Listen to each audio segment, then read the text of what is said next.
My name is Søren Eskildsen. I'm a security manager at a music festival in Denmark.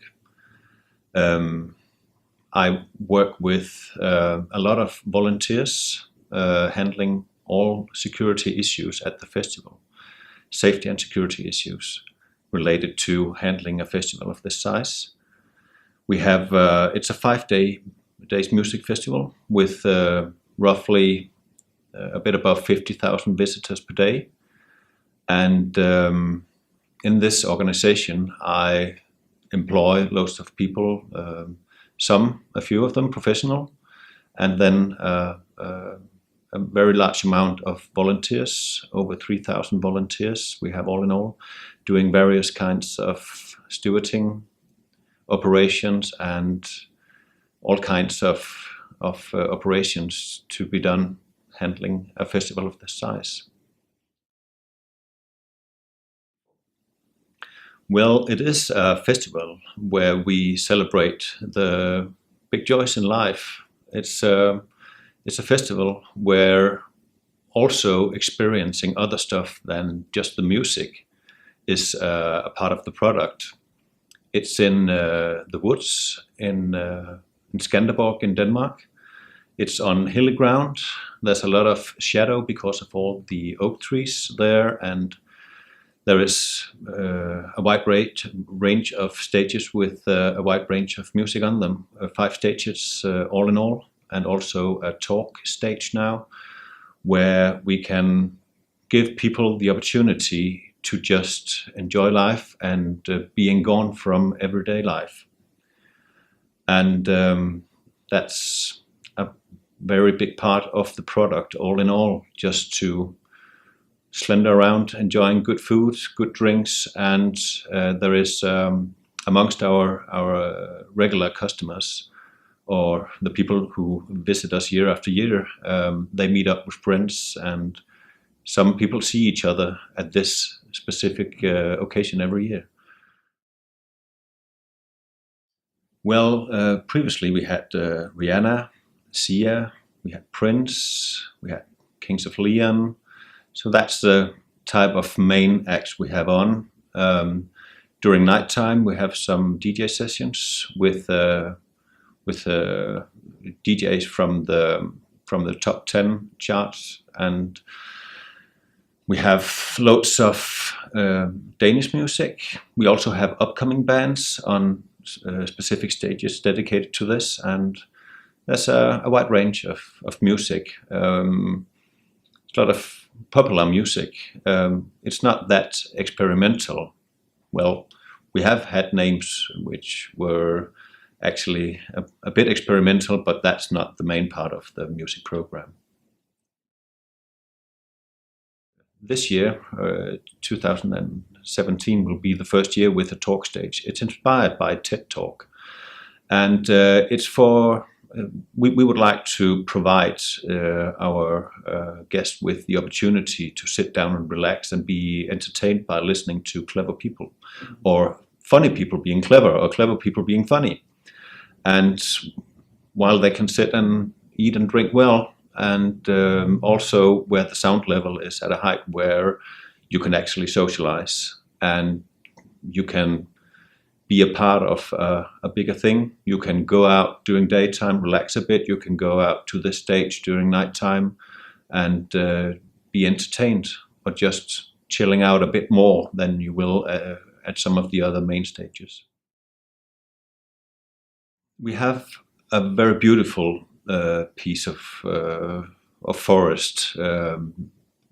We have that from the municipality every year to do it in. It's right next to the lake, and we are restricted to this specific area, which is also a dogma we operate under, which actually gives us some restrictions. We try to use them as good as possible for developing our festival within this specific frame.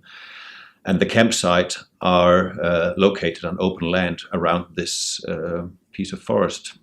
And these restrictions is actually a part that impacts our business a lot, because let's take this year, we sold out all our tickets in 4 hours.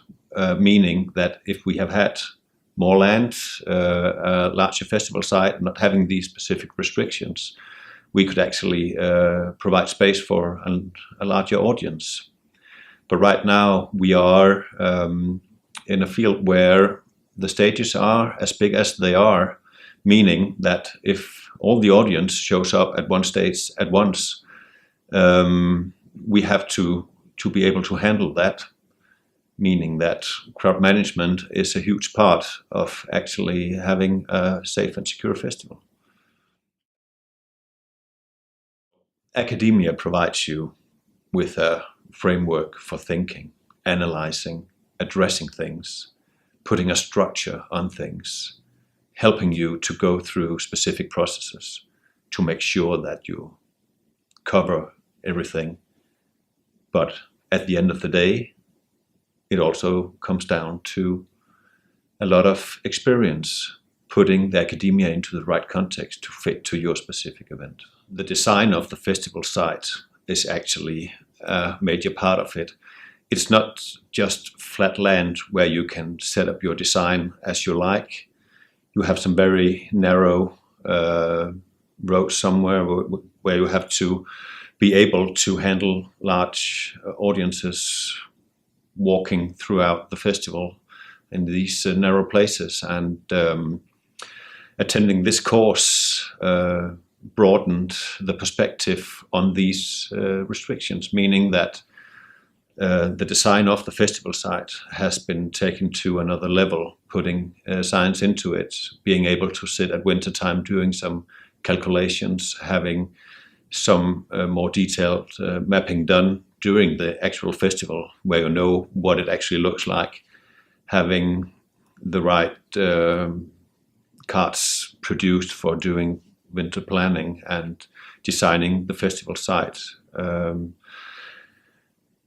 Getting better at foreseeing when you have in your ingress system a specific flow rate, what impact could it have in 10 minutes on this specific spot on your festival site. So being able to do better calculations, being better to think broader on a risk level when you are assessing risks, and also implementing systems for creating a more robust organization that can actually take action proactively on stuff going on a festival site with these restrictions. In an event control setting, it's crucial that we are aware of the whole time where we have the highest density and what's going to happen next. So by doing this, we implemented a crowd management system with crowd managers on site, visually having a look at things and foresee stuff and proactively do specific things to handle the crowd. We also had a lot of experiments with flow cameras, counting people, giving intelligent or putting intelligence into the control center.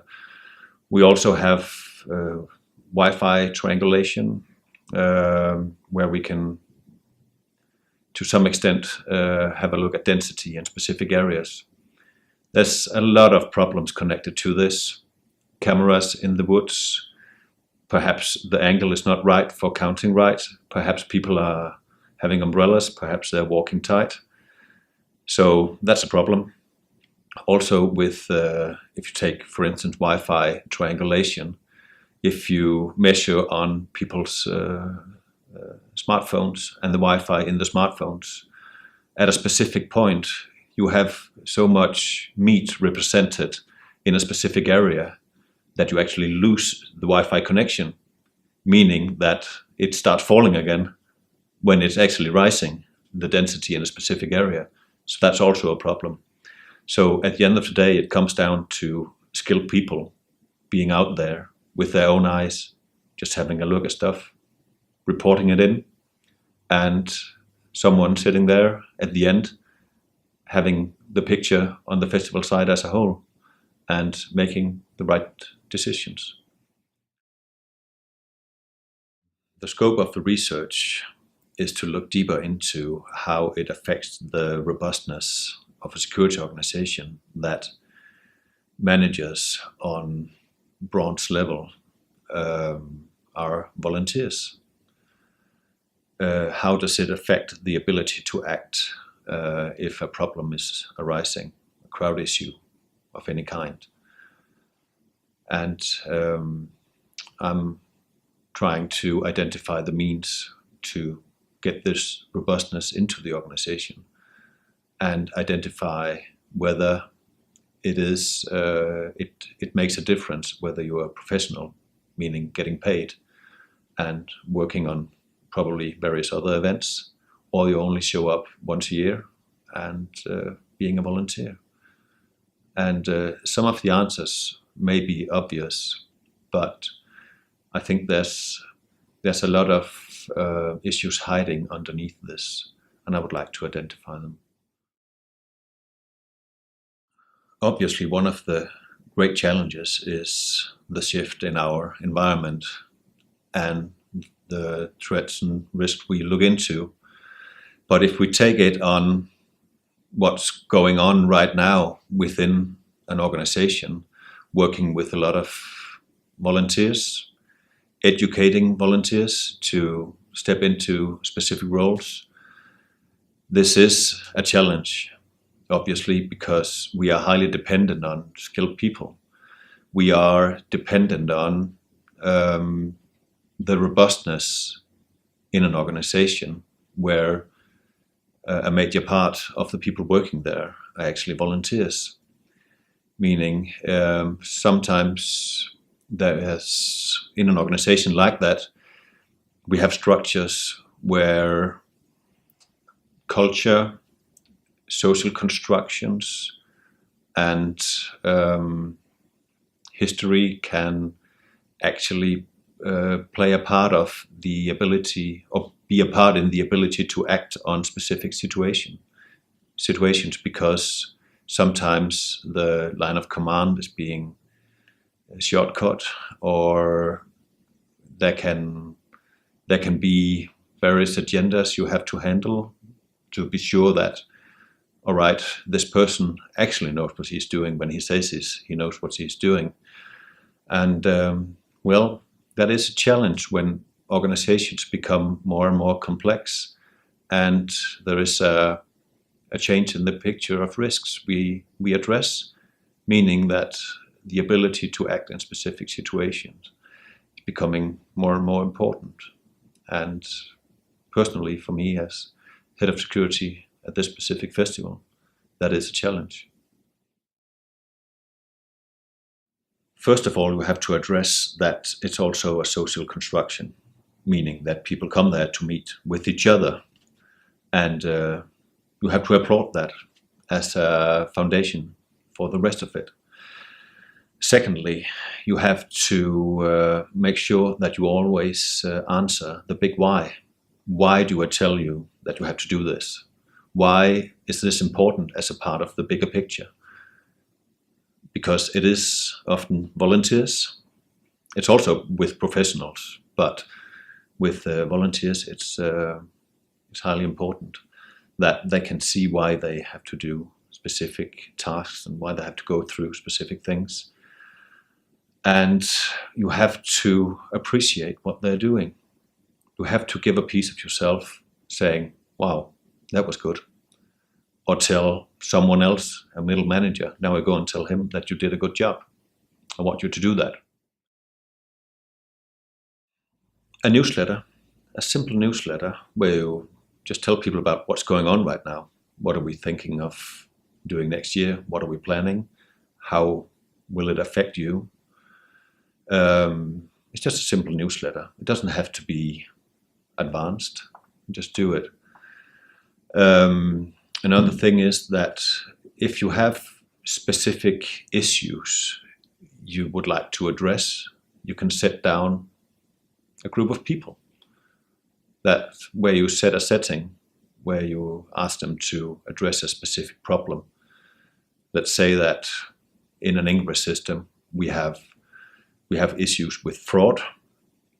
Send out an email to the people working in the Ingress system, asking them, would anyone like to contribute to doing this better? Then some people would show up on a winter day, just emptying their heads. They'll do a lot for you if you just have the recognition for doing it and a piece of pie. I think the most important thing would be that if you have to implement change that has a huge impact on a lot of people, you have to involve these people from the very beginning, meaning that the field of change you are going to implement has to be out in the open from the very beginning, and you have to answer the big why you do this. Then you can implement everything, as long as you do it with the people being affected on the side.